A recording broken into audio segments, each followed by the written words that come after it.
WNBA free agency starts on the 21st of January, and I want to take a look at where Skylar Diggins-Smith might be going next season. She is currently rated number 4 on the ESPN WNBA free agency list, and the ones ahead of her, it doesn't seem like they are going anywhere. Well, definitely Breanna Stewart, as she has been cored by the New York Liberty, and it seems like the Liberty have a deal or a backdoor deal in place with Jonquel Jones, and it seems like Brittany Griner will be returning to the Phoenix Mercury, as she's just bought a house there and has given off indications that she is not going anywhere. Before we start, if you like the content, we cover women's basketball, then please consider subscribing to the channel and giving the video a like. All right, let's get into this. Now, Skylar Diggins-Smith is the most interesting free agent for a number of reasons. First, it's really, what is her value? It's clear that she is not returning to Phoenix, as that relationship has definitely soured. And then with the souring of that relationship, that calls into question what is Diggins-Smith's value, and do other teams want to take a chance on her, as she's been with 2 organizations. So prior to Phoenix, she was with Dallas, and they've both ended badly, with her sort of taking shots at the organization, feeling that she was not supported by them. So first it was Dallas, who she felt did not support her during her pregnancy and put pressure on her to come back too soon after her pregnancy, and then demanded a trade to Phoenix. Things went well in the first 2 years at Phoenix, but once Vanessa Nygaard took over, things soured rather quickly in her 3rd year. So first she had the conflict on the sidelines with Diana Taurasi. It was never really revealed what that issue was about, or if it ever got resolved. They kept it in-house, but there were clearly hurt feelings there. Diggins-Smith sort of went after Vanessa Nygaard when she intimated it wasn't an all-star game without Diana Taurasi, and Diggins-Smith sent like a clown emoji and just seemed to make it pretty passive-aggressively clear the whole season that she was not a fan of Nygaard. She did not finish the season in 2022. Like, she played well during the 2022 season. Really, she had to do everything, as they didn't have anybody there, going for 16 points. Effective field goal shooting percentage was .470. She did not have a good year shooting the three-pointer, as she was just under 30% at 29%. But in truth, she was probably having just to do too much to carry the team. The game against, I believe it was New York at the end of the year, where she could not buy a shot and was begging Nygaard, saying, "Take me out, please take me out of the game," sort of exemplified all the problems they had in that 2022 season, which, in addition to her going through stuff, they didn't have Griner, obviously, who was detained in Russia. She left, and then it was revealed that she was, in fact, pregnant, and then things did not improve after that. So it was never announced when she was going to try to return or anything like that. She came out and said the team had banned her from the facility, and it's pretty clear that relationship is definitely over, and that really impacts who wants to take a chance on Diggins-Smith, as she'll be 33 when the season starts next year. She's been away for a year, and she's had previous conflict with other teams and other players. Now, if you're a Diggins-Smith supporter, you'll say she didn't have any issues when Sandy Brondello was her coach, and this was really, she was frustrated by incompetence. The other big question with her is, how much is she going to expect in salary? Is she hoping to get over $200K a season, as she was previously close to the max deal at around $225? So when I look at this, it's pretty easy to eliminate 8 teams. So she's definitely not going to Dallas, to the previous history. Phoenix is out. I think the Seattle Storm are out, just because they're a rebuilding team. They don't need to sign a 33-year-old point guard. The Aces don't have any cap space, and they're set at point guard.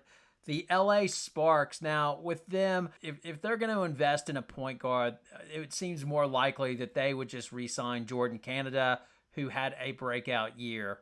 As well, they recently had their press conference where they introduced their new GM, and it was a whole bunch of nothing, that press conference, but the only thing they kept on talking about was culture, culture, culture, culture, culture. So if that's the case, I don't think they want to bring her into the mix is, I think they still have a bit of flashbacks to Kennedy Carter and the Liz Cambage disaster season from a few years ago. The Mystics as well, like, I don't see them bringing in Skylar Diggins-Smith. Like, I think they would just try to re-sign Natasha Cloud for the same amount. They know who she is and a steady force. I would see them going that direction versus bringing her in. New York doesn't have any space. They're going to try to bring back Jones. And then as well, they already have Vandersloot, who's over 30, on the books. So they don't need another point guard that's over 30 because they need to get younger and better defense. The one that I thought might be a possibility was the Indiana Fever, but Diggins-Smith herself has already come out and said that they are not in her plans, or they are not considering her, which makes sense, is they're already paying Erica Wheeler over like 200, just over $200K a season. So there's no sense bringing another over 30 point guard in. Is obviously they're hoping to bring in Caitlin Clark, and that would be the disaster scenario, them fighting over the ball and having a public dispute. So I think that's why they're trying to stay away from Skylar. So really that just leaves 4. So that has Minnesota Lynx, Connecticut Sun, Chicago Sky, and the Atlanta Dream. Now, the Dream are a possibility. I'm not real sure what they are trying to do. They still have Ari McDonald there. She's playing well in Australia. Obviously, the backcourt mate would be Ryan Howard. The question that I'm not real sure of is they had Haley Jones playing point guard last year, but I don't know if they think that she can do that role with her shot. Like, she really hasn't proven that she can shoot consistently from long range outside. So I do think Atlanta's a possibility, but just nothing glaringly gives it away. They were really big on culture as well, so I don't know if they would rule her out or not, or if they really think they need that, she's that extra player they need. They need like that extra sort of it factor to get them going, to get them over the top, to sort of be able to do something in the playoff. The Minnesota Lynx, now they need a point guard desperately. I don't know if Diggins-Smith is a fit with Reeves, Cheryl Reeves, the coach. She's a strong, good coach, so it probably would be fine. Cheryl Reeves was scouting the Ohio State UCLA game, so she obviously is thinking about the possibility of drafting Charisma Osborne or J.C. Sheldon, one of those, which might go better with her team's timeline as they're fairly young versus bringing in Diggins-Smith that is 33. The Diggins-Smith option is really if she feels that's the piece that can put them into the playoffs or make, get them a few rounds into the playoffs and take them over the top. As well, the last few years, it seems like Minnesota has wanted to be a player in the free agency market. Like they said, we'll surprise people next year, and they missed out on the free agents. I wonder if this is their chance to land one. Then they might go after it, and I could see them celebrating. Yep, we got the girl that we think is the best free agent in the market, and here we go. Now, I've got to admit, I think the next two options are more likely. So the first one is the Connecticut Sun. I think their feeling is they need another explosive piece to get them over the top, and Skylar Diggins-Smith could fit that mold.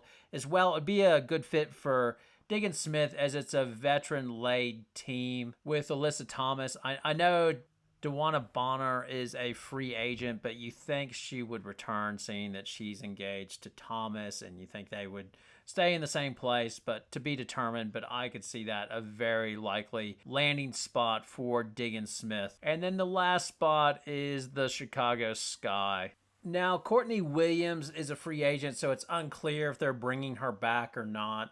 And at $160K last year, Williams was good value in comparison to Marina Mabry, who they're paying over $200K and gave up the 24 and swap rights to their 25 first-round draft pick. So, yeah, I think Chicago would potentially go this free agent signing if they could get it done just to make a splash, because really their potential to rebuild right now is just totally handcuffed by the James Wade moves and how he basically gave away all of their draft capital.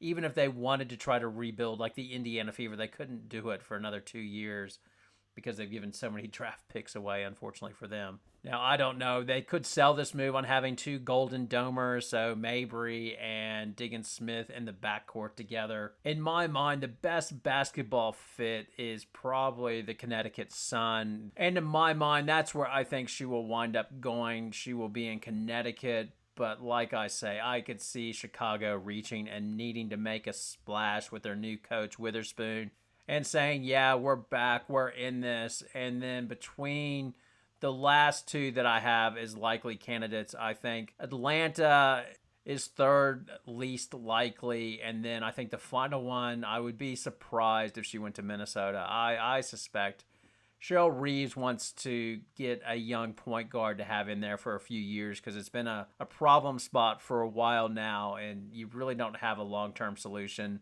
If you sign 33-year-old Diggins-Smith, and as well, she doesn't really meet the timeline of when her team will be reaching their best chance to win a championship, probably. So, yeah, I think Connecticut Sun in my mind. Now over to you. Where do you think Diggins-Smith will land during the free agency period? As well, let me know if you're happy with the WNBA content, as I'm thinking about doing another one on the LA Sparks, as they sort of now are the big players in terms of the draft, and they have a free agency issue as well with Agumake. But that's for another video. If you'd like to see that, let me know in the comments. All right, thanks a lot for watching. Have a great night.